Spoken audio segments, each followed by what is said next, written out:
Last time ہم نے discuss کیا تھا کہ صلح حدیبیہ کا موقع تھا، اور صلح حدیبیہ کو کس طرح اللہ سبحانہ و تعالیٰ نے مسلمانوں کے حق میں پلٹ دیا تھا۔ بظاہر دیکھنے میں اس کے جتنے بھی کلوز تھے وہ مسلمانوں کے مطابق نہیں تھے، لیکن اللہ سبحانہ و تعالیٰ کی حکمت تھی کہ اللہ سبحانہ و تعالیٰ نے اس کو مسلمانوں کے حق میں کر دیا تھا۔ اس سے مسلمانوں کو یہ فائدہ ہو گیا کہ قریش کے ساتھ امن ہو گیا، تو دعوت اور تبلیغ کی جو سرگرمیاں تھیں وہ بہت زیادہ ہو گئیں، اور اس کے ساتھ ساتھ چھوٹے چھوٹے جو جنگیں تھیں وہ جاری تھیں، اور آس پاس کے جو قبائل تھے وہ زیادہ سے زیادہ مسلمان ہو رہے تھے، تو جس سے دین جو تھا وہ پھیل رہا تھا۔ اور اسی موقع پہ حضور صلی اللہ علیہ وآلہ وسلم نے جو مختلف اس وقت کی جو سپر پاورز تھیں، روم تھا، فارس تھا، اور اس طرح کی جو بڑے بڑے بادشاہ تھے، ان کے نام حضور صلی اللہ علیہ وآلہ وسلم نے خطوط لکھنے شروع کیے تاکہ ان کو بھی دعوت دی جائے۔ تو ان کے بھی مختلف واقعات ہیں کہ کس بادشاہ کے پاس خط پہنچا تو اس کا کیا ری ایکشن تھا، وہ بہرحال تفصیل ہے۔ تو اتنے میں جو خیبر کا موقع ہے وہ آ گیا۔ اس کا واقعہ کچھ اس طرح ہوا کہ حضور صلی اللہ علیہ وآلہ وسلم نے خیبر کی طرف مہم جوئی کی، کیونکہ خیبر میں جو یہودی رہ گئے تھے وہ وہاں پر تھے، اور وہ ان کا سازشوں کا سلسلہ وہاں سے جاری تھا۔ اس معاملے میں وہ اپنی کارروائیاں اسی طرح کر رہے تھے۔ تو حضور صلی اللہ علیہ وآلہ وسلم نے ایک لشکر لیا اور وہ خیبر کی طرف روانہ ہوئے۔ اب جب خیبر بیسیکلی اس طرح تھا کہ وہاں پر چھوٹے چھوٹے قلعے تھے، یعنی کہ خیبر ایک پورا علاقہ ہے، ادھر مختلف چھوٹے چھوٹے قلعے تھے، تو مسلمان جاتے جاتے تھے اور ایک ایک کر کے جو چھوٹے چھوٹے قلعے تھے وہ فتح کرتے جا رہے تھے۔ ایک قلعہ تھا جو کہ بڑا قلعہ تھا، اور وہاں پر مسلمان بار بار کوشش کر رہے تھے لیکن وہ فتح نہیں ہو رہا تھا۔ تو حضور صلی اللہ علیہ وآلہ وسلم نے اعلان کیا کہ کل میں ایک ایسے شخص کو جھنڈا دوں گا، جھنڈے سے مرادی کہ وہ لشکر کو لیڈ کرے گا، جس سے اللہ اور اس کے رسول محبت کرتے ہیں، سبحان اللہ، اور یہ کہ وہ جو ہے نا قلعے کو فتح کرے گا۔ تو آپ اس کے بارے میں سوچیں کہ صحابہ کی اس وقت کیا فیلنگ ہوگی۔ تو ہر صحابی جو تھا وہ دعائیں کر رہا تھا، اور وہ پورا دن اور پوری رات صحابہ نے کیسے گزاری ہوگی۔ تو حضرت عمر رضی اللہ عنہ فرماتے ہیں کہ وہ واحد ایک ایسا موقع تھا کہ جب میں نے یہ خواہش کی کہ یہ مجھے مل جائے، یعنی کہ ورنہ جتنے بھی صحابہ تھے ان میں سے کسی کی یہ خواہش نہیں ہوتی تھی کہ ہمیں سردار بنا دیا جائے، کیونکہ سب کو اس بات کا پتہ تھا کہ جو ذمہ داری ہوتی ہے نا یہ بہت بڑی چیز ہوتی ہے، اس کو ادا کرنا جو ہے یہ بڑا مشکل ہوتا ہے، اور جو ذمہ دار ہوتا ہے تو اس کے بارے میں پوچھا بھی جاتا ہے کہ تم نے اپنی ذمہ داری کیسے ادا کی۔ تو لیکن اس وقت چونکہ بشارتیں تھیں، ایک تو بشارت یہ تھی کہ وہ شخص ہے جس سے اللہ اور اس کے رسول محبت کرتے ہیں، تو ہر صحابی کی خواہش تھی کہ یہ سعادت ہمیں مل جائے، اور دوسرا اس میں یہ تھا کہ اس چیز کی بھی بشارت تھی کہ قلعہ جو ہے وہ فتح ہو جائے گا۔ تو اس وقت پھر آپ جانتے ہیں پورا واقعہ کہ اللہ کے نبی نے وہ جھنڈا جو تھا وہ حضرت علی رضی اللہ عنہ کو عطا کیا، سبحان اللہ۔ پھر حضرت علی رضی اللہ عنہ نے لشکر کو لیڈ کیا، اور پھر مشہور واقعہ بھی آپ جانتے ہیں کہ جو خیبر کا دروازہ تھا بہت بڑا دروازہ تھا، اس کو کئی لوگ مل کے اس کو ہلاتے تھے، اور اس کو حضرت علی رضی اللہ عنہ نے اکھاڑ کے پھینک دیا تھا۔ اللہ کی مدد تھی، اور اس طرح مسلمانوں نے وہ قلعہ بھی فتح کر لیا تھا۔ اچھا، جو فتح خیبر تھی نا یہ مسلمانوں کے لیے بہت اہم اس لیے بھی تھی کہ یہاں پر ایک تو یہ یہودیوں کی جو سازشوں والا چکر تھا یہ ادھر سے بہت حد تک ختم ہو گیا، پھر یہ کہ وہاں سے مسلمانوں کو مال غنیمت بھی بہت زیادہ ملا تھا، اور اس کے بعد بلکہ جب یہ قلعہ فتح ہو رہا تھا تو جو ٹرمز اینڈ کنڈیشن طے کی گئی تھیں وہ یہودیوں نے یہی کہا تھا کہ ہم یہاں سے چلے جائیں گے تو ہم میں سے کسی کو قتل نہیں کیا جائے گا، جس کو مسلمانوں نے ایکسیپٹ کر لیا۔ یہاں سے ایک یہ بات بھی سمجھ میں آتی ہے کہ مسلمانوں کا اصل مقصد ان کو قتل کرنا نہیں تھا، اصل مقصد جو تھا وہ ان کے فتنوں کو ختم کرنا تھا جو وہ سازشیں کر رہے تھے، اور اس کے علاوہ جو مسلمانوں کے خلاف بھڑکانا اور ایک جو مسلمانوں کے خلاف جو ہے وہ لوگوں کو جمع کرنا اور اس طرح کے کام کرنا، تو اس سے بچت تھی۔ اور اس سے پہلے ایک واقعہ یہ بھی ہو چکا تھا کہ ایک یہودی تھا کہ جس نے جو ہے حضور صلی اللہ علیہ وسلم پر جادو بھی کیا تھا، اور وہ جادو کا بھی واقعہ ایک تفصیلی ہے تو اس کے توڑ میں اللہ سبحانہ وتعالی نے جو معوذتین، جو 2 صورتیں ہیں، سورۃ الفلق اور سورۃ الناس، یہ بھی اتاری تھی۔ یہاں سے ایک اور بات بھی ہمیں سمجھ آتی ہے کہ جو جادو ہوتا ہے یہ برحق ایک چیز ہے، یہ ایسے نہیں ہے کہ کوئی شخص یہ کہے کہ نہیں یہ تو ہوتا ہی نہیں ہے، لیکن بہرحال ہم لوگوں کو یہ سمجھنے کی ضرورت ہے کہ جادو ہوتا ضرور ہے، لیکن اتنا بھی نہیں ہوتا جتنا ہم سمجھتے ہیں۔ آج کل تو ہر بندے کو ایک یہ مسئلہ ہوتا ہے کہ ہلکا سا کچھ ہو جائے، پتہ نہیں میرے پہ جادو ہی کرایا ہے۔ بھائی آپ اپنے آپ کو اتنا امپورٹنٹ کیوں سمجھ رہے ہیں کہ پتہ نہیں آپ ہی لوگوں نے جادو کروانا ہے؟ اور اگر کبھی خدا نخواستہ اگر آپ کو اس کا شک ہو جاتا ہے تو اللہ نے اس کا ایک طریقہ بتا دیا ہے، سورۃ الفلق اور سورۃ الناس، یہ اس کا انسان جو ہے وہ ذکر رکھے۔ اس کے علاوہ آیت الکرسی ہے، پھر دعائیں ہیں، مسنون دعائیں، بسم اللہ الذی لا یضر مع اسمہ شیء فی الارض ولا فی السماء وهو السمیع العلیم۔ اس کے علاوہ باوضو رہیں، اور اس طرح انسان جو ہے نا ان چیزوں سے بچ جاتا ہے۔ تو اس لیے یہ بھی ایک معاملہ ہوا تھا۔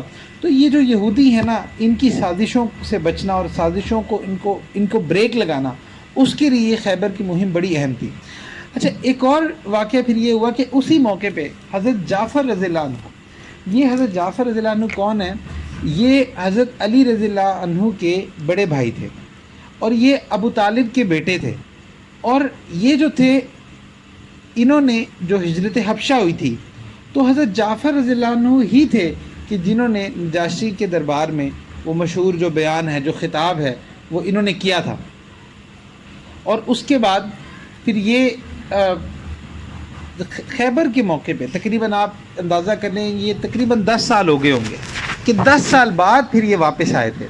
اور جب یہ واپس آئے تو حضور صلی اللہ علیہ وآلہ وسلم کے، اب یہ چونکہ حضور صلی اللہ علیہ وسلم کے کزن بھی تھے تو ان کے گھرانے میں سے تھے، تو حضور صلی اللہ علیہ وآلہ وسلم کو اتنی خوشی ہوئی ان کو دیکھ کے کہ حضور نے فرمایا کہ جعفر، جیسے مجھے خیبر کے فتح ہونے کی خوشی ہوئی ہے نا، تو ایسے مجھے تمہارے واپس آنے کی خوشی ہوئی ہے۔ تو اتنی محبت کرتے تھے ان سے حضور صلی اللہ علیہ وآلہ وسلم۔ تو پھر یہ واپس آ گئے، اور اتنے میں اگلے سال چونکہ مسلمانوں کا طے ہوا تھا کہ مسلمان جو ہیں وہ عمرہ کریں گے، تو مسلمان پھر عمرے کے لیے نکل پڑے، اور تقریباً 2000 کے قریب اس وقت صحابہ تھے حضور صلی اللہ علیہ وآلہ وسلم کے ساتھ، اور عمرے کے لیے جب وہ مکے کی طرف گئے ہیں تو اس سے پہلے، بلکہ اس دوران ہی جو قریش تھے نا ان کو یہ خبر مل گئی کہ مسلمان عمرے کے لیے آ رہے ہیں۔ تو جو قریش کے کفار تھے انہوں نے کیا کیا، وہ اپنے گھروں سے نکل کے نا مکی کے آؤٹ سکرٹس میں چلے گئے، مختلف جگہ پہ چلے گئے اور ادھر خیمے لگا لیے۔ ایک تو وہ خانہ بدوش لوگ تھے، ان کو اتنا مسئلہ نہیں ہوتا تھا، جیسے ہمارے تو گھر خیر لگژری ہوتے ہیں، ہم گھروں کے بغیر رہ نہیں پاتے، ان کا اتنا زیادہ مسئلہ نہیں ہوتا تھا، تو وہ کیمپس میں رہنا، خیموں میں رہنا کوئی اتنی پرابلم نہیں تھی۔ تو اصل میں وہ یہ تھا کہ وہ اس چیز کو بیئر نہیں کر پا رہے تھے کہ مسلمان جو ہیں جن کے خلاف ہم اتنی کوششیں کرتے رہے ہیں، جنگیں کرتے رہے ہیں، اور آج وہ جو ہے نا مکے میں داخل ہو رہے ہیں۔ تو مسلمان جو تھے وہ مکے میں داخل ہوئے، اور اس وقت کفار جو تھے وہ ادھر ادھر چلے گئے، کیونکہ ان کو وہ دیکھنے کی ان بغض اتنا تھا کہ وہ مسلمانوں کو ٹالریٹ ہی نہیں کر سکتے تھے۔ تو اس طرح جو ہے مسلمانوں نے عمرہ ادا کیا۔ اور اب ویسے اس کو بھی آپ امیجن کریں کہ صحابہ کے لیے کیا خوبصورت لمحہ ہوگا کہ یہ وہی گلیاں، وہی علاقہ، وہی شہر جہاں پہ پوری زندگی رہے تھے، اور جو ہے وہ اللہ کے نام پہ چھوڑی تھی، اب دوبارہ سے اس کو دیکھنے کا موقع مل رہا تھا۔ تو صحابہ بھی، اور پھر امیجن کریں کہ وہ عمرہ کتنا خوبصورت ہوگا کہ حضور صلی اللہ علیہ وآلہ وسلم وہاں موجود ہیں اور ان کی معیت میں، اور پھر وہ جماعت کیسی تھی، حضرت ابو بکر صدیق رضی اللہ عنہ، حضرت عمر رضی اللہ عنہ، حضرت عثمان رضی اللہ عنہ، حضرت علی رضی اللہ عنہ، کیسے کیسے بڑے بڑے صحابہ وہ جو تھے وہ عمرے کے لیے گئے تھے۔ تو کیا خوبصورت ایک جماعت تھی۔ اور پھر ایک جگہ پہ آتا ہے کہ ایک صحابی تھے حضرت عبداللہ بن رواحہ رضی اللہ عنہ، وہ حضور صلی اللہ علیہ وآلہ وسلم کے آگے آگے چلتے تھے، اور انہوں نے تلوار نکالی ہوتی تھی اور اشعار پڑھتے جاتے تھے جس میں کفار کو للکارتے تھے۔ تو حضرت عمر رضی اللہ عنہ نے کہا کہ عبداللہ آپ جو ہے آپ یہ اشعار پڑھے ہیں حرم کے طواف کے دوران۔ تو حضور صلی اللہ علیہ وآلہ وسلم نے منع کر دیا، اور حضور صلی اللہ کہ ان کو نہ روکو، یہ جو پڑھ رہے ہیں یہ ایک شان میں پڑھ رہے ہیں، اور کفار پر اس کی ہیبت بھی طاری ہو رہی ہے۔ اور حضور صلی اللہ علیہ وآلہ وسلم نے جو طواف کرنے تھے تو پہلے جو چکر تھے نا، تو صحابہ کو حکم دیا کہ دوڑ کے لگاؤ، یعنی کہ تھوڑی تیز تیز لگاؤ، اس سے بھی مسلمانوں کی نا ایک قوت کا اظہار ہوتا تھا۔ تو یہ اس سے کفار کے دلوں پہ بہت دہشت تھی۔ خیر یہ معاملہ ہوا، اور مسلمان یہ عمرہ کر کے واپس ہوئے۔ اچھا، اس میں نا ایک واقعہ بڑا اہم تھا، اور وہ یہ تھا کہ حضرت خالد بن ولید رضی اللہ عنہ جو تھے، جو کہ اس وقت تک مسلمان نہیں ہوئے تھے، ان کے ایک بڑے بھائی تھے جن کا نام تھا ولید بن ولید۔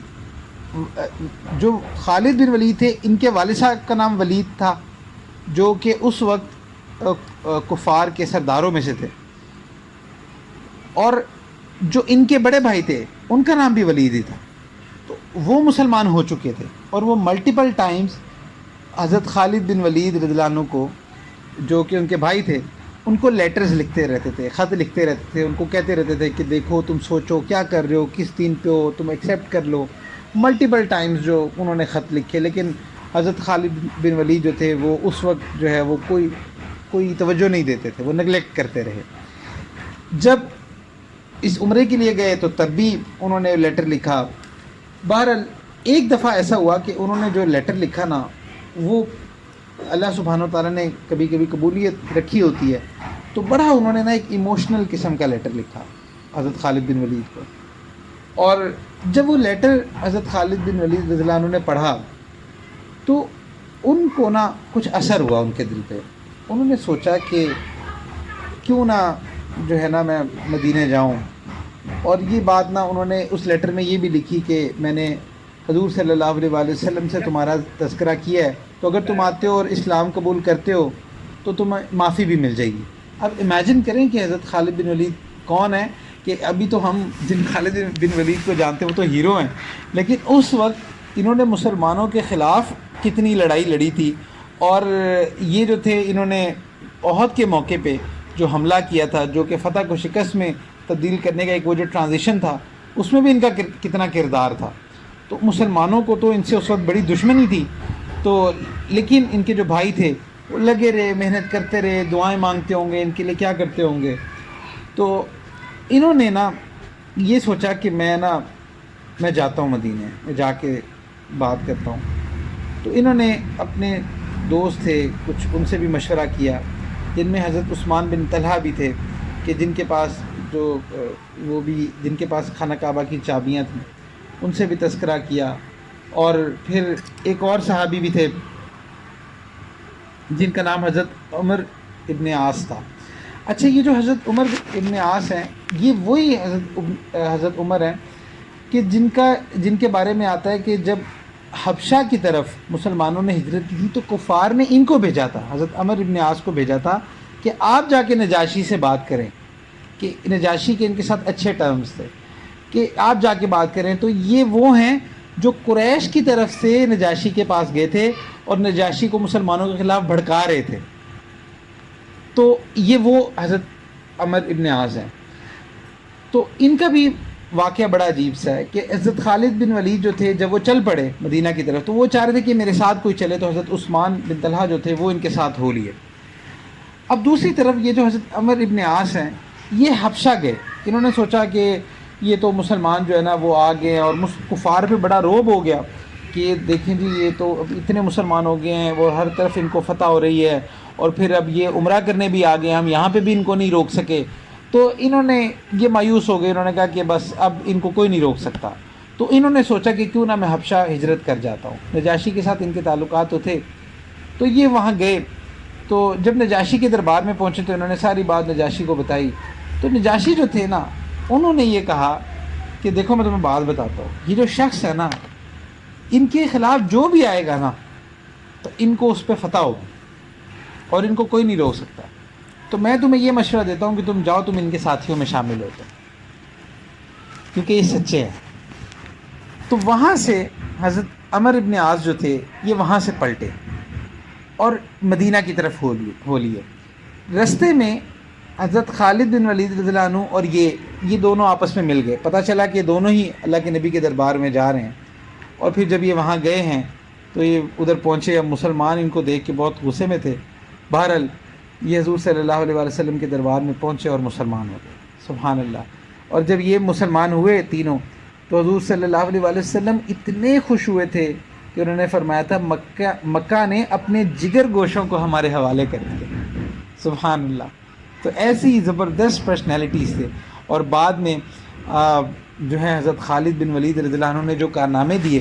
اچھا یہاں پہ نا ایک بات بڑی اہم ہے، وہ یہ کہ ہم تو حضرت خالد بن ولید رضی اللہ عنہ کو جانتے ہیں. کون خالد بن ولید کہ جنہوں نے کیسر و کسریٰ کے خلاف لڑے ہیں، روم میں، فارس میں، ہر جگہ، اور ہسٹری کی پوری ڈائنامکس چینج کر دی. وہ خالد بن ولید کہ جن کو اللہ کی تلوار کہا گیا، اتنے بڑے جرنیل، اور اللہ نے ان سے کتنے کام لیے.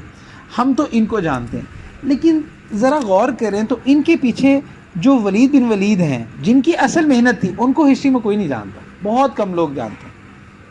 تو آپ یہ دیکھیں کہ کچھ لوگ ایسے ہوتے ہیں کہ جن سے اللہ سبحانہ و تعالیٰ بہت دین کا کام لیتے ہیں، وہ فرنٹ پہ ہوتے ہیں، اوبویسلی ان کا اجر اپنی جگہ، لیکن کچھ ایسے ہوتے ہیں جو بیک اینڈ پہ محنت کر رہے ہوتے ہیں، اور ان کی محنتوں سے وہ شخص وہاں پہ پہنچا ہوتا ہے، ان کی دعاؤں سے، ان کے اس سے. تو اس لیے جب بھی ہم کبھی دین کی بات کرتے ہیں، کسی کو دین پر لانے کی کوشش کر رہے ہوتے ہیں، تو جو اصل چیز جو میٹر کرتی ہے نا، وہ صرف اخلاص ہے کہ آپ اس کو اللہ کے لیے کرتے ہیں. اب اللہ سبحانہ و تعالیٰ آپ کی محنت کو کب رنگ لگا دیں وہ پتہ ہی نہیں ہوتا، کہ کون سے ایسے لوگ تیار ہو جائیں، کون سے ایسے لوگ جڑ جائیں کہ جو ہسٹری کے ڈائنامکس چینج کر دیں. اب اس کی مثال آپ، یہ تو خیر صحابہ کے دور کی مثال ہے، آپ آج کے دور میں آپ ایسے سمجھیں کہ مولانا طارق جمیل صاحب کو ماشاءاللہ سب جانتے ہیں. کوئی ایسا بھی تو ہوگا کہ جس کی دعوت سے مولانا طارق جمیل صاحب ٹرن ہوئے ہوں گے. تو اب جو مولانا طارق جمیل صاحب کے اعمال ہیں وہ اس کے لیے بھی صدقہ جاریہ بن رہے ہیں، اس نے تو کبھی سوچا بھی نہیں ہوگا. تو اسی طرح آپ جب بھی کسی کے لیے کسی کو جب آپ دین کی دعوت دیتے ہیں، دین کی محنت کر رہے ہوتے ہیں، تو یاد رکھیے کہ نتائج جو ہوتا ہے نا، وہ اللہ سبحانہ تعالیٰ آپ کے اخلاص پہ دیتے ہیں. بظاہر آپ کو لگ رہا ہوگا کہ شاید بہت سارے لوگ میری بات نہیں سن رہے، بہت سارے لوگ جو ہیں وہ دین پر نہیں آ رہے، میں اتنی کوشش کر رہا ہوں، ایفرٹ کر رہا ہوں، لیکن کچھ نہیں ہو رہا. تو یاد رکھیے کہ ہم اس چیز کے مکلف نہیں ہیں. ہمارا کام صرف یہ ہے کہ ہم ہر جگہ دستک دیتے رہیں. کیا پتہ اللہ تعالیٰ کسی کو کب ٹرن کر دیں. کبھی کبھی ایسا ہوتا ہے آپ کسی پر اتنی محنت کرتے ہیں، اتنا اس کو کوشش کرتے ہیں کہ یہ دین پہ آ جائے، کسی طرح اس کی لائف چینج ہو جائے، لیکن وہ نہیں ہوتا. جبکہ بہت سارے ایسے ہوتے ہیں کہ آپ ان کو کہتے بھی نہیں ہیں، یا ایک دفعہ ہی کہتے ہیں تو وہ ایسا ٹرن ہوتے ہیں کہ وہ بہت سو سے آگے نکل جاتے ہیں. تو یہ اللہ سبحانہ و تعالیٰ ڈیسائیڈ کرتے ہیں. اس میں اخلاص کا رول جو ہے وہ بہت زیادہ ہے کہ آپ کوئی بھی دین کا کام کر رہے ہوں. اللہ سبحانہ و تعالیٰ مجھے بھی عطا فرمائے، ہم سب کو عطا فرمائے. اس میں اخلاص بہت میٹر کرتا ہے. بس اخلاص سے لگے رہیں.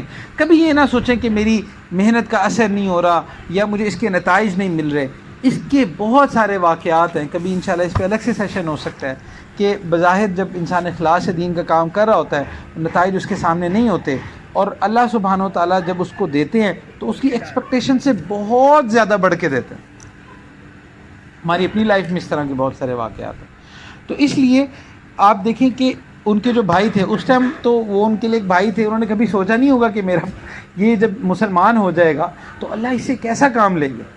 تو آپ دیکھیں کہ وہ ان کے لیے ایک صدقہ جاریہ الگ سے ہیں، اور ان کے اکاؤنٹ میں ساری ان کی نیکیاں ان کے اکاؤنٹ میں بھی اللہ سبحانہ و تعالیٰ بھیج رہے ہیں. تو اس لیے نا دین کے لیے ایفرٹ کرتے رہنا چاہیے، دعوت دیتے رہنا چاہیے، کوشش کرتے رہنا چاہیے، کبھی بھی گیو اپ نہیں کرنا چاہیے.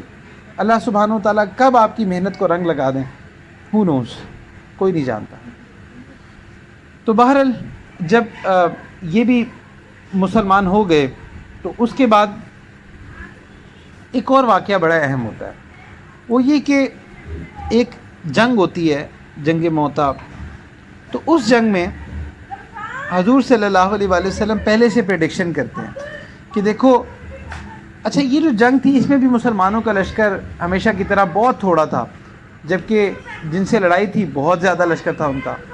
تو حضور صلی اللہ علیہ وآلہ وسلم نے اسی وقت فرما دیا کہ اگر جو اس وقت جو جنگ کا جھنڈا تھا وہ حضور صلی اللہ علیہ وآلہ وسلم نے حضرت زید بن حارثہ کو دیا تھا. حضرت زید بن حارثہ جو تھے یہ وہی حضرت زید ہیں جو کہ حضور صلی اللہ علیہ وآلہ وسلم کے منہ بولے بیٹے تھے. ان کا نام حضور صلی اللہ علیہ وآلہ وسلم نے زید بن محمد رکھ دیا تھا، یعنی کہ اتنی ان سے محبت اور ایفیلیشن تھی، مطلب بالکل سگے بیٹوں کی طرح تھے. بہرحال بعد میں حکم آ گیا تھا کہ نام کو چینج کریں، تو حضرت زید بن حارثہ جو تھے ان کو جھنڈا دیا گیا. تو پھر حضور صلی اللہ علیہ وسلم نے فرمایا کہ اگر زید شہید ہو جائیں تو یہ جھنڈا جعفر کو دے دینا، جعفر لیڈ کریں گے، حضرت جعفر رضی اللہ عنہ، اور اگر یہ شہید ہو جائیں تو حضرت عبداللہ بن رواحہ رضی اللہ عنہ کو دے دیا جائے، اور اگر یہ شہید ہو جائیں تو پھر مسلمان آپس میں خود ہی ڈیسائیڈ کر لیں کہ کس کو لیڈر بنانا ہے۔ اور بالکل اسی طرح ہی ہوا کہ جب جنگ ہو رہی تھی تو اس وقت حضرت زید بن حارثہ رضی اللہ عنہ وہ شہید ہوئے، پھر اسی طرح جھنڈا جو تھا حضرت جعفر رضی اللہ عنہ نے اٹھا لیا، ان کے بھی ہاتھ دونوں کٹے لیکن وہ ہر دفعہ جھنڈے کو سنبھال لیتے تھے، اور اسی طرح جھنڈے کو بچاتے بچاتے وہ شہید ہوئے، پھر ان کے بعد حضرت عبداللہ بن رواحہ شہید ہوئے۔ پھر مسلمانوں نے آپس میں سوچا کہ اب کس کو ڈیسائیڈ، کس کو بنایا جائے، تو اس موقع پہ مسلمانوں نے اکٹھے ہو کے حضرت خالد بن ولید رضی اللہ عنہ کو بنا لیا کہ یہ لیڈ کریں گے۔ حضرت خالد بن ولید رضی اللہ عنہ جو تھے، ان کے ذریعے اللہ سبحانہ وتعالیٰ نے مسلمانوں کو فتح دی، اور انہوں نے بڑی خوبصورت ایک ٹیکنیک کے ساتھ جو ہے مسلمانوں کو اس میں فتح یاب کروایا۔ اب وہ اتنی سخت جنگ تھی کہ حضرت خالد بن ولید رضی اللہ عنہ فرماتے ہیں کہ اس جنگ میں میرے ہاتھ سے 9 تلواریں ٹوٹیں۔ تلوار ٹوٹنا کوئی عام بات ہے، یعنی کہ اتنی شدید لڑائی تھی، اور اس پہ اور حضور صلی اللہ علیہ وسلم کو وحی کے ذریعے ساری خبریں مل رہی تھیں۔ جب حضرت زید شہید ہوئے تو حضور صلی اللہ علیہ وسلم کی آنکھوں میں آنسو تھے، اور حضور صلی اللہ علیہ وسلم نے فرمایا کہ زید شہید ہو گیا۔ اور پھر اسی طرح اب یہاں پہ نا آپ دیکھیں کہ اس پورے موقع پہ حضور صلی اللہ علیہ وسلم کو جب یہ ساری خبریں ملیں، حضرت زید کے ساتھ کیسا تعلق تھا؟ بالکل بیٹوں کی طرح تعلق تھا، اتنی محبت تھی۔ تو حضور صلی اللہ علیہ وسلم حضرت زید کے گھر گئے، اور ان کے بچے تھے، وہ حضور صلی اللہ علیہ وسلم کے لیے پوتوں کی طرح تھے، پوتے ہی تھے۔ تو اتنی محبت حضور صلی اللہ علیہ وسلم ان سے فرمایا کرتے تھے، اور وہ حضور صلی اللہ علیہ وسلم کو دادا کی طرح لیتے تھے۔ تو حضور صلی اللہ علیہ وسلم نے ان کو گلے لگایا اور رونے لگ گئے، اور پھر ان کے گھر والوں کو بتایا۔ اب ہم سیرت کے مختلف پہلوؤں کو دیکھتے ہیں، لیکن یہ جو تکالیف جو اللہ کے نبی نے صحیح ہیں، ہماری نظر ان پہ نہیں جاتی۔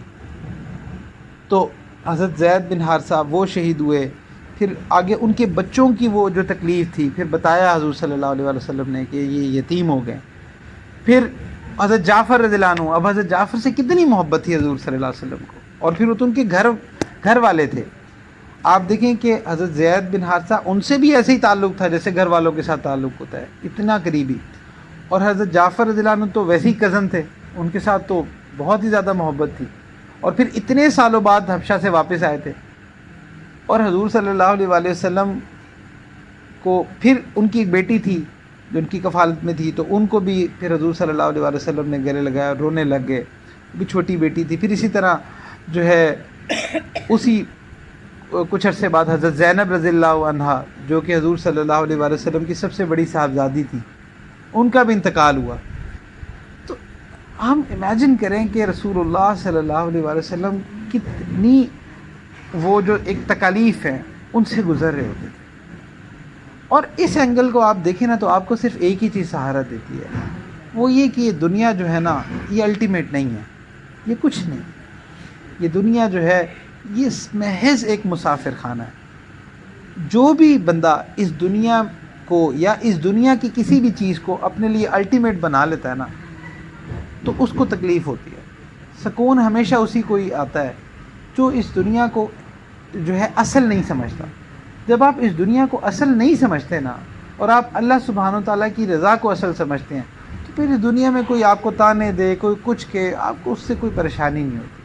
اس دنیا میں جتنی مرضی اپوزیشنز آتی رہیں، جتنا مرضی کچھ ہوتا رہے، آپ کو اس سے آپ کو ایک تسلی ہوتی ہے کہ بھئی یہ میرا اصل گھر جو ہے نا وہ آخرت ہی ہے، اور آخرت میں جا کے اب ہمارے ادھر ہوتا ہے کہ لوگوں کے مس کیریجز ہو جاتے ہیں، اب بچے فوت ہو جاتے ہیں، تو کس ٹراما سے گزرتے ہیں۔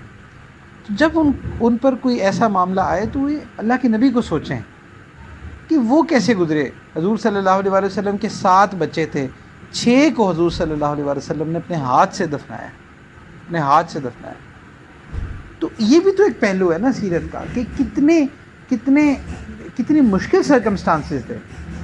آج یہ ہو جاتا ہے کہ بہت سارے ایسے ہمارے کوئی حالات ایسے ہو جائے جو ہمارے مطابق نہ ہوں، یا ہم نے کسی چیز کے بارے میں بڑی دعائیں کی ہوں، اور اگر وہ کوئی دعا بظاہر قبول نہیں ہو رہی بلکہ اللہ نے آخرت کے لیے جمع کر لی ہے، جیسے کہ حدیث شریف میں آتا ہے کہ دعا جو ہے وہ کچھ 3 صورتوں میں سے کسی ایک صورت میں تو ضرور قبول ہوتی ہے، یا آپ جو بھی اللہ سے مانگتے ہو اللہ وہ ایز اٹ از دے دیتے ہیں، یا پھر اللہ وہ نہیں دیتے بلکہ اس سے بھی بڑا انعام یہ ہوتا ہے کہ کوئی ایسی مصیبت، کوئی پریشانی، کوئی آپ پہ آنی ہوتی ہے جو اللہ آپ پہ سے ٹال دیتے ہیں۔ کبھی کبھی ہوتا ہے کہ بظاہر ہمیں وہ چیز محسوس بھی ہو جاتی ہے کہ ہم بال کسی چیز سے، کسی ایکسیڈنٹ سے، کسی حادثے سے، کسی غلط فیصلے سے ہم بچ جاتے ہیں، وہ کوئی ایسی دعا ہوتی ہے جو ہم نے بڑی مانگی ہوتی ہے، وہ ایز اٹ از قبول نہیں ہوئی ہوتی، اور پھر قبولیت کا جو سب سے بڑا درجہ ہے وہ یہ ہے کہ وہ آخرت کے لیے جمع کر لی جائے گی، اور وہ اتنا زیادہ نیکیوں کا ذخیرہ ہوگا کہ قیامت والے دن جب وہ شخص، کوئی بھی شخص جب اپنا وہ ذخیرہ دیکھے گا تو وہ یہ دعا کرے گا، کاش، یہ حسرت کرے گا کہ کاش اے اللہ آپ دنیا میں میری کوئی دعا قبول ہی نہ کرتے، مجھے ساری یہیں پہ دے دیتے۔ تو آج کوئی چیز ہمارے حالات کے خلاف ہو جائے، ہم شک کرنے لگ جاتے ہیں، پتہ نہیں اللہ ہے بھی یا نہیں ہے، اللہ پتہ نہیں کیا کر رہے ہیں، اور کیوں ہماری دعا قبول نہیں ہوئی۔ تو دیکھیں آپ کی زندگی کی مشکلات بالکل مشکلات ہیں، لیکن اگر آپ کمپیئر کریں کہ اگر یہی پھر تھوڑا سا کوئی مسئلہ ہو جائے تو پھر ہمیں سب سے پہلا بلیم ہم اللہ پہ ڈالتے ہیں، شکوہ اللہ پہ ڈالتے ہیں، جبکہ اگر، اور پھر یہ بھی ہم سوچتے ہیں کہ پتہ نہیں اللہ ہم سے ناراض ہو گئے ہیں، اگر اللہ نے کوئی چیز ہمارے مطابق نہیں کی تو ہم یہ سوچتے ہیں پتہ نہیں اللہ ہم سے ناراض ہیں۔ تو دیکھیں ایسا نہیں ہوتا، یہ جو مشکلات اور یہ پریشانی ہوتی ہیں ان کا مقصد ہمیشہ یہ نہیں ہوتا کہ اللہ آپ سے ناراض ہیں، بلکہ کبھی کبھی اللہ سبحانہ و تعالیٰ آپ کے درجات بلند کر رہے ہوتے ہیں۔ اگر یہ پریشانی اور مصیبتیں اس چیز کی نشانی ہوتی تو اللہ کے نبی تو سب سے زیادہ اللہ کے محبوب تھے، ان پر اتنی پریشانیاں کیوں آئیں؟ وہ اس لیے کہ کل کو کوئی امتی اٹھ کے یہ نہ کہہ سکے کہ میرے پہ زیادہ غم آئے اور میرے نبی عیش میں رہے۔ تو کوئی امتی یہ کھڑا ہو کے یہ کلیم نہیں کر سکتا کہ میرے پہ جو مشکلات ہیں وہ بہت زیادہ ہیں، بلکہ حضور صلی اللہ علیہ وآلہ وسلم کی حیات مبارکہ ہر شخص کے سامنے ہے کہ واقعی جتنی مشکلات، پریشانیاں حضور صلی اللہ علیہ وآلہ وسلم نے جھیلی ہیں تو ہم تو اس کا تصور بھی نہیں کر سکتے، اور اسٹل ہم کسی ایک جگہ بھی نہیں دیکھتے کہ جہاں پہ حضور صلی اللہ علیہ وآلہ وسلم نے کمپلین کیا۔ اچھا، اسی موقع پہ ایک واقعہ یہ بھی ہوتا ہے کہ حضور صلی اللہ علیہ وآلہ وسلم ایک ام المؤمنین حضرت صفیہ رضی اللہ عنہا ان سے نکاح فرما لیتے ہیں، اور یہ جو تھیں یہ یہودیوں کے ایک سردار کی بیٹی تھی۔ اصل میں ان کا بھی ایک معاملہ ہوا تھا، انہوں نے خواب دیکھا تھا، اس خواب کی کچھ انٹرپریٹیشن اس طرح کی تھی کہ حضور صلی اللہ علیہ وآلہ وسلم نے ان کو دین کی دعوت دی اور یہ مسلمان ہو گئی، اور پھر یہ حضور صلی اللہ علیہ وآلہ وسلم کی ازواج مطہرات میں شامل ہو گئی۔ تو ان کی حضرت عائشہ رضی اللہ عنہا سے بڑی بنتی تھی، بڑی دوست تھی ان کی۔ تو ایک دفعہ یہ حضور صلی اللہ علیہ وآلہ وسلم کے پاس ایک کمپلینٹ لے کے آئیں کہ باقی جو امہات المؤمنین ہیں وہ مجھے طعنہ دیتی ہیں کہ آپ کا جو خاندان ہے وہ تو بڑا برا خاندان ہے، یعنی کہ آپ کی جو آپ کے بڑے ہیں وہ تو، یہ آپ کا جو لینیج ہے، جو آپ کا نسل ہے وہ تو سارے یہودی تھے اور مسلمانوں کے اتنا خلاف لڑتے رہے، سارے جہنمی، یہ وہ اس طرح کی بات۔ تو حضور صلی اللہ علیہ وآلہ وسلم نے اتنے خوبصورت طریقے سے معاملہ ہینڈل کیا، ان کو کہا کہ آپ کیوں پریشان ہوتی ہیں، آپ ان کو یہ کیوں نہیں کہتی ہیں، آپ کو تو بلکہ خوش ہونا چاہیے کہ آپ کے جو والد ہیں وہ حضرت ہارون علیہ السلام، کیونکہ یہودیوں کی جو نسل ہے وہ حضرت ہارون علیہ السلام جو حضرت موسیٰ علیہ السلام کے بھائی تھے، اور آپ کے جو انکل ہیں وہ حضرت موسیٰ علیہ السلام ہیں، اور آپ کے جو ہسبینڈ ہیں وہ محمد رسول اللہ۔ تو اس سے وہ سیٹسفائیڈ ہو گئی۔ تو اب آپ دیکھیں کہ یہاں پہ کتنے خوبصورت طریقے سے یہ ایک ایموشنل انٹیلیجنس تھی رسول اللہ صلی اللہ علیہ وآلہ وسلم کی، کہ آپ دیکھیں کہ اتنے خوبصورت طریقے سے معاملہ ہینڈل کیا، یہ نہیں کیا کہ ان کو بلایا، ڈانٹا کہ تم ایسے کیوں کہہ رہے ہو۔ تو کبھی کبھی نا ہم نے ایک عدالت نہیں لگانی ہوتی، بلکہ اگر کوئی بندہ اپنا مسئلہ ہمارے پاس لے کے آیا ہوتا ہے، ہم نے اس کو ایک اس طرح کے 2 جملے کہنے ہوتے ہیں کہ اس سے اس کو ریلیف مل جائے، انہی سرکمسٹانسز میں رہتے ہوئے اس کو ٹیکل کرنا آ جائے۔ تو کبھی کبھی معاملے کو حل کرنے کا یہ بھی ایک طریقہ ہوتا ہے۔ بہرحال یہ بھی معاملہ ہوا۔ پھر اس کے بعد حضور صلی اللہ علیہ وآلہ وسلم جو تھے، چونکہ انہوں نے صلح حدیبیہ ہوئی ہوئی تھی، اور صلح حدیبیہ میں ایک شک یہ بھی شامل تھی کہ جو قبائل مسلمانوں کے دوست ہوں گے اگر ان پر کفار حملہ کریں گے تو تب بھی جنگ ہوگی، یعنی کہ ان پر بھی حملہ نہیں کیا جا سکتا۔ اور اسی طرح جو قبائل جو کفار کے حلیف تھے، یعنی کہ ان کے دوست تھے، تو ان پر بھی حملہ، انہی پر حملہ تصور ہوگا۔ تو مسلمانوں کے جو دوست تھے، جو حلیف تھے، اس میں بنو خزاعہ تھے، اور جبکہ جو کفار کے تھے اس میں بنو بکر تھے۔ تو بنو بکر نے بنو خزاعہ پہ حملہ کر دیا، جس سے یہ معاہدہ جو تھا وہ ٹوٹ گیا۔ اب بہرحال چونکہ معاہدے کی خلاف ورزی انہوں نے کی تھی، تو اب ان کو پنشمنٹ دینی تھی اور جنگ ہونی تھی۔ تو حضور صلی اللہ علیہ وآلہ وسلم نے صحابہ کے ساتھ اپنے جو بالکل قریبی صحابہ تھے نا، ان کو بلا کے پلان بتایا کہ ہم نے یہ حملہ کرنا ہے اور مکہ میں نا اب جانا ہے۔ تو اب جب یہ روانگی ہونے لگی، لیکن یہ بات جو تھی نا، یہ اوپنلی تمام صحابہ کو نہیں بتائی گئی، یہ صرف کچھ خاص لوگوں کو بتائی گئی۔ اس کی وجہ یہ تھی کہ تاکہ سیکیورٹی میجرز رہیں اور ہم اس موقع پہ قریش پہ چڑھ جائیں کہ ان کو سنبھلنے کا بھی موقع نہ ملے۔ تو حضور صلی اللہ علیہ وآلہ وسلم نے یہ معاملہ فرمایا۔ اب اتنے میں نا ایک بدری صحابی تھے، انہوں نے ایک عورت تھی جو کہ مدینہ سے مکہ جا رہی تھی، تو انہوں نے اس کو ایک خط دے دیا، اور وہ خط جو تھا وہ کفار کو، جو قریش کے کفار تھے ان کے نام تھا، اور اس کا مقصد یہ تھا کہ اس میں یہ انٹیلیجنس تھی کہ مسلمان جو ہے وہ آپ پر حملہ کرنے لگے۔ تو اب یہ بات جو تھی، یہ اللہ سبحانہ و تعالیٰ نے حضور صلی اللہ علیہ وآلہ وسلم کو بذریعہ وحی بتا دی کہ ایسے معاملہ ہوا ہے۔ حضور صلی اللہ علیہ وآلہ وسلم نے صحابہ کو بھیجا، اور خیر اس نے اپنے بالوں میں وہ خط چھپایا ہوا تھا، وہ خط برآمد ہو گیا، اور وہ خط حضور صلی اللہ علیہ وسلم کی بارگاہ میں آ گیا۔ اچھا یہاں پہ نا آپ امیجن کریں کہ ایک تو اسٹیٹ رسول اللہ صلی اللہ علیہ وآلہ وسلم کی کہ بدری صحابی ہیں، اور کتنی محبت تھی صحابہ سے، اور ان کو کیا فیل ہو رہا ہوگا کہ میرے اپنے ہی صحابی نے ایک رپورٹ لیک کر دی۔ اور دوسری طرف آپ ان صحابی کی اسٹیٹ کو سمجھیں کہ انہوں نے یہ عمل کیا، اور اس کے بعد جب ان کو یہ پتہ چلا ہوگا کہ حضور صلی اللہ علیہ وآلہ وسلم نے مجھے بلا لیا اور خط پکڑا گیا ہے، تو ان کے پیروں سے کیسی زمین نکلی ہوگی اور ان کی کیا حالت ہوگی۔ تو حضور صلی اللہ علیہ وآلہ وسلم نے ان کو بلوا دیا۔ اچھا یہاں پہ نا ایک اور بات سمجھیں، دیکھیں ہم جو بھی الٹے سیدھے کام آپ کرتے ہو، کوئی ایسے گناہ جو آپ تنہائیوں میں کرتے ہو، آپ جتنی مرضی ہسٹریاں میموریز آپ ڈیلیٹ کرتے رہو، چیٹس ڈیلیٹ کرتے رہو، پکچرز ڈیلیٹ کرتے رہو، لیکن یاد رکھو کہ اگر اللہ تعالیٰ نے اس کو ایکسپوز کرنا ہے نا، تو اللہ تعالیٰ اس کو منٹ لگتا ہے، اور اس کی ساری چیزیں ایکسپوز ہو جاتی ہیں، اور ساری جو تدبیریں ہیں وہ ختم ہو جاتی ہیں۔ ایسے بہت سارے واقعات آپ کے سامنے بھی ہیں کہ انسان نے تصور بھی نہیں کیا ہوتا کہ اچھا میری یہ چیزیں کھل کے سامنے آ جائیں گی، اور اللہ تعالیٰ اس کو ایکسپوز کر دیتے ہیں۔ تو اس لیے جب بھی انسان تنہائی میں گناہ کر رہا ہو کسی بھی قسم کا، تو یہ ضرور سوچ لے کہ اگر اللہ نے یہ ڈیسائیڈ کر لیا نا کہ میں نے اس کو ایکسپوز کرنا، تو اللہ کے لیے یہ کوئی مسئلہ نہیں ہے اس کو کرنا، تو اس سے ڈرنا چاہیے۔ آپ دیکھیں کہ اللہ سبحانہ و تعالیٰ نے حضور کو بذریعہ وحی بتا دیا تھا یہ۔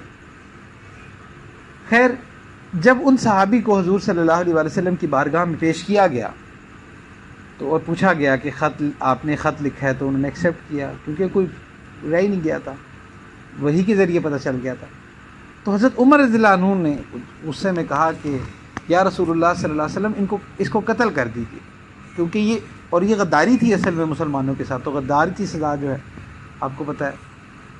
تو اب یہاں پہ نا حضور صلی اللہ علیہ وآلہ وسلم نے اس معاملے کو بڑے خوبصورت طریقے سے ہینڈل کیا۔ پوچھا کہ آپ نے یہ خط کیوں لکھا تھا؟ تو انہوں نے کہا کہ یا رسول اللہ صلی اللہ علیہ وسلم، واللہ میں منافق نہیں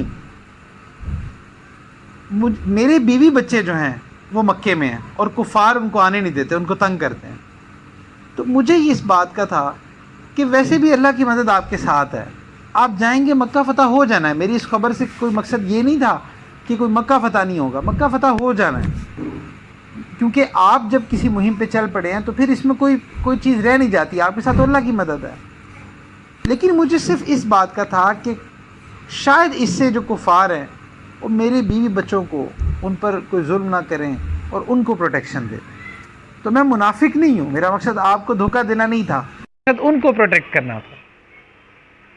تو آپ کو پتہ ہے کہ جو بدر کے صحابہ ہیں ان کے بارے میں اللہ سبحانہ و تعالیٰ نے حکم دیا تھا کہ انہوں نے جو کچھ بھی کرے میں نے ان کو معاف کیا، ان کے اگلے پچھلے گناہ معاف ہو چکے تھے.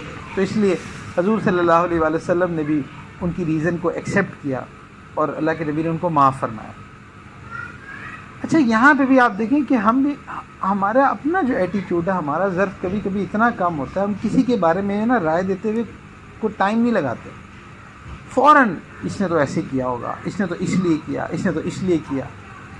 اور ایز اے نیشن بھی ایسا ہی ہے، کسی نے کوئی معاملہ کیا فوراً اس کے خلاف فتویٰ آ جائے گا، یا اس کے خلاف جو ہے نا کوئی مولوی حضرات جو ہیں وہ سیکولرز پہ فتوے لگا رہے ہیں، کوئی کسی پہ فتوے لگا رہا ہے، کوئی جو ہے نا وہ دیندار لوگ آپس میں فتوے بازی کر رہے ہیں.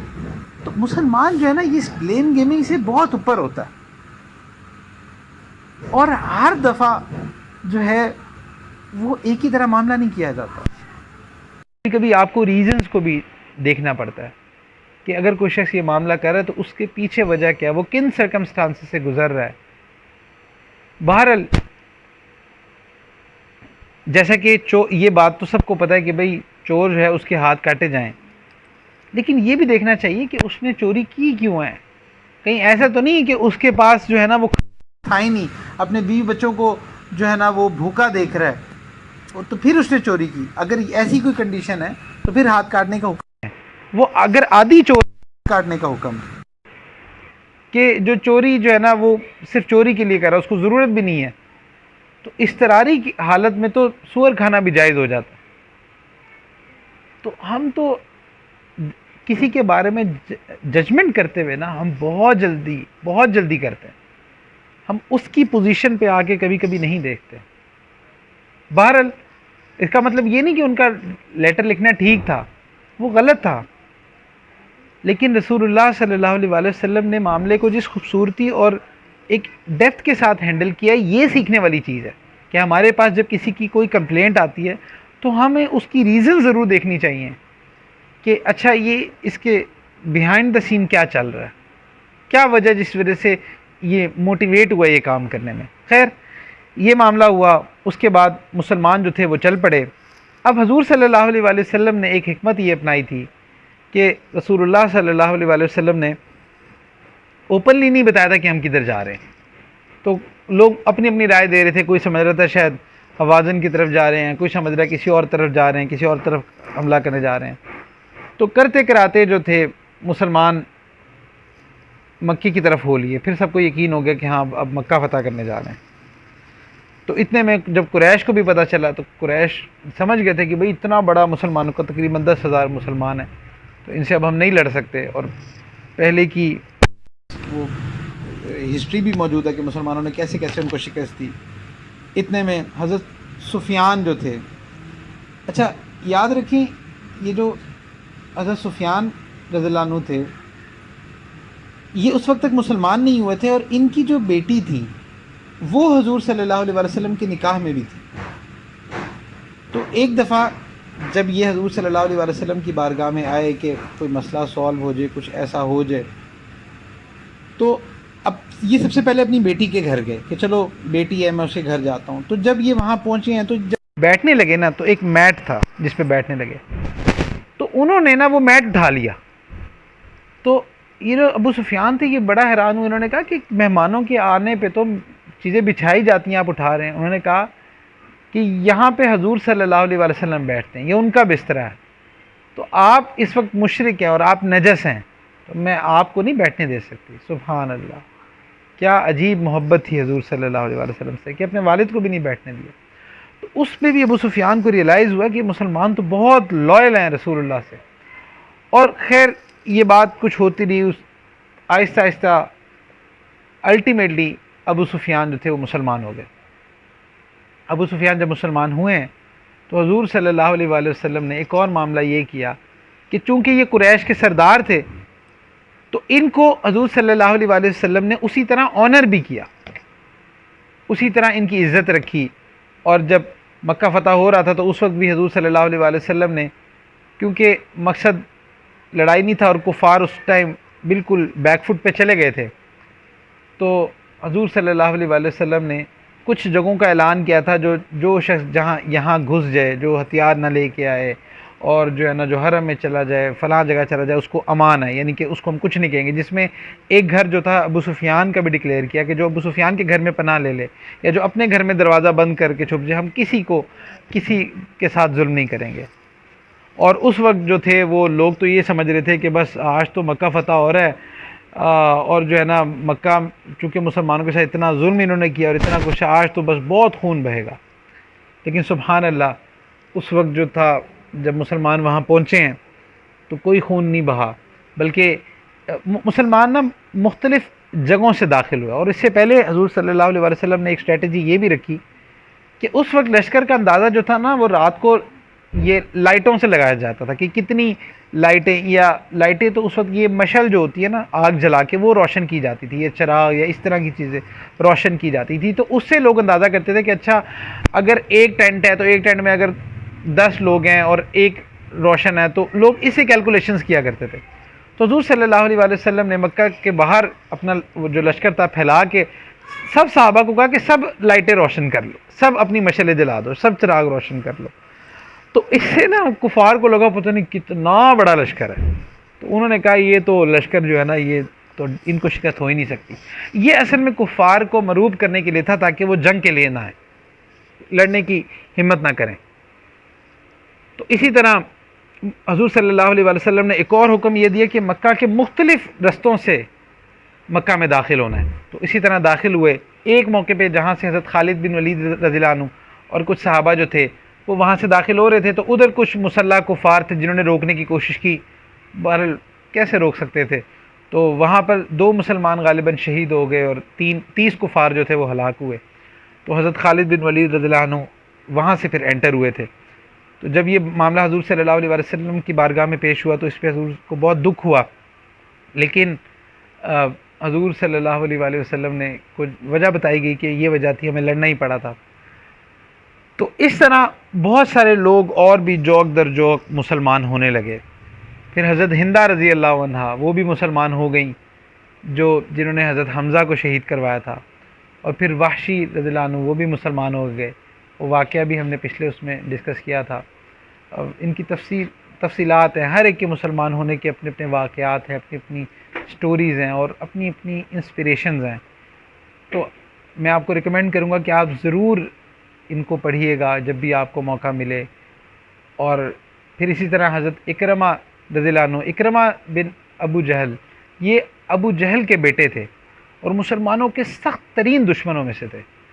اور یہ بھی بھاگ کر ادھر چلے گئے تھے، مکے سے باہر چلے گئے تھے. ان کی جو وائف تھیں وہ مسلمان ہو گئی تھیں. اور جب یہ مسلمان ہوئی ہیں تو یہ حضور صلی اللہ علیہ وسلم کی بارگاہ میں آئیں اور انہوں نے کہا کہ آپ اکرمہ کو معاف کر دیں. حضور صلی اللہ علیہ وسلم نے فرمایا کہ ٹھیک ہے، وہ بھی اس کو بھی معافی مل جائے گی. تو حضرت اکرمہ جو تھے ان تک پیغام پہنچا، لیکن یہ اس وقت تک مسلمان نہیں ہوئے. پھر ایک جگہ اس طرح ہوا کہ یہ کشتی کا سفر تھا تو یہ جانے لگے. تو وہاں پہ جو کشتی چلانے والا تھا اس نے کہا کہ سب کلمہ پڑھ لیں، لا الہ الا اللہ محمد رسول اللہ، کیونکہ میں کسی کافر کو نہیں بٹھاؤں گا، کیونکہ کافر نجس ہوتے ہیں تو یہ نہ ہو کہ کشتی ڈوب جائے. تو وہاں پہ بھی انہوں نے سوچا کہ اگر میں نے کلمہ ہی پڑھنا تو میں ادھر جا کے پڑھ لیتا ہوں. بہرحال اللہ نے ان کو بھی ہدایت دی، یہ بھی حضور صلی اللہ علیہ وسلم کی بارگاہ میں حاضر ہوئے، یہ بھی مسلمان ہو گئے. اس طرح مسلمان جو تھے وہ. اور پھر ایک اور چیز اس میں یہ ہے کہ حضور صلی اللہ علیہ وسلم جس خوبصورتی سے داخل ہوئے مکہ مکرمہ میں کہ لشکر آگے تھا اور حضور صلی اللہ علیہ وسلم کا سر جھکا ہوا تھا، اور اتنا جھکا ہوا تھا کہ علماء کہتے ہیں کہ ایسے لگتا تھا کہ جیسے حضور کا سر جو ہے نا وہ اونٹنی کے ساتھ لگا ہے، یعنی کہ اتنی عاجزی کے ساتھ داخل ہوئے. سبحان اللہ. تو حالانکہ کوئی بھی فاتح آپ اپنی جو ہسٹریز آپ دیکھ لیں، جتنے جو سیکولرز ہیں اور یہ جو بڑا بوسٹ اپ کرتے ہیں، جتنے بھی لوگ فاتح کہیں داخل ہوتے تھے یہ اوپر نیچے چیزیں کر دیتے تھے، اور لوگوں کی پراپرٹیز، ان کی جان عزت کوئی چیز محفوظ نہیں ہوتی تھی. سبحان اللہ. جب مسلمان داخل ہوئے تو کیسی خوبصورتی اور عاجزی سے داخل ہوئے. اور ہمیں ایسے ہی ہمیں بھی عاجزی میں رہنا چاہیے. اللہ سبحانہ و تعالیٰ جب ہمیں کچھ چیزیں عطا کرتے ہیں تو ہمیں بھی عاجزی ہی اختیار کرنی چاہیے. اور حضور صلی اللہ علیہ وسلم کا خیمہ جو تھا وہ بیت اللہ کے ساتھ لگا دیا گیا تھا. تو حضور صلی اللہ علیہ وسلم وہاں پر خیمے میں جا کر حضور صلی اللہ علیہ وآلہ وسلم نے شکرانے کے نفل پڑھے. یہ بھی سنت ہم میں سے جو ہے وہ ہم سب اس میں بہت کمزور ہیں.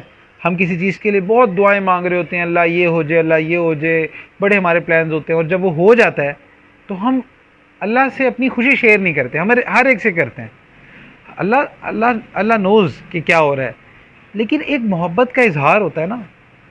تو جیسے ہمیں کوئی خوشی ملتی ہے، ہم اپنے پیرنٹس سے شیئر کرتے ہیں، بہن بھائیوں سے شیئر کرتے ہیں، اپنی فیملی سے، اپنے جو ہمارے قریبی ہوتے ہیں. بلکہ لوگ اس پہ بڑا وہ کرتے ہیں کہ تم نے اس کو پہلے بتایا، مجھے بعد میں کیوں بتایا. تو ہم لوگ شیئر کرتے ہیں. تو یہ جو شکرانے کے نفل ہیں، یہ بھی اللہ سبحانہ و تعالیٰ کے ساتھ ایک اپنی خوشی کو شیئر کرنے کا ایک طریقہ ہے.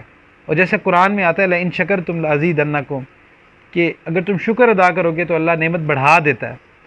تو ہمیں نا اس کی عادت ڈالنی چاہیے. جب بھی ہماری کوئی دعا قبول ہو یا کوئی ایسی چیز ہو جو ہم چاہتے ہیں کہ ہو جائے اور وہ ہو، تو ضرور 2 رکعت جو ہے شکرانے کے پڑھنے چاہیے.